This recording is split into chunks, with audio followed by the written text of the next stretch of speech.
ప్రత్యేకించి మేము హైదరాబాద్ రోడ్ల మీద మేము తిరుగుతున్నప్పుడు మందకృష్ణ మాదిగ గారు అప్పుడు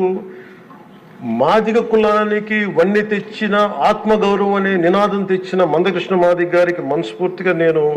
వారికి నా ధన్యవాదాలు తెలుపుతున్నాను అధ్యక్ష. ఎందుకంటే ఒక చిన్నబుచ్చుకునే తరం నుంచి మిగతా కులాలకి ఏమాత్రం సర్నేమ్స్ అని అన్ని కులాలు పెట్టుకుంటాయి, కానీ మాదిగ కులం పెట్టుకోవాలంటే ఇబ్బంది పడే పరిస్థితుల్లో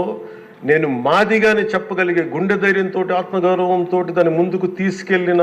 మందకృష్ణ మాదిగ గారిని అసెంబ్లీ సాక్షిగా మనస్ఫూర్తిగా వారిని అభినందిస్తున్నాను అధ్యక్ష. అలాంటి ఆత్మగౌరవ పోరాటాన్ని ముందుకు తీసుకెళ్లి దాన్ని ఆంధ్రప్రదేశ్ ఉమ్మడి రాష్ట్రంలో ప్రవేశపెట్టిన ఘనత, దాన్ని ముందుకు తీసుకెళ్లిన ఘనత శ్రీ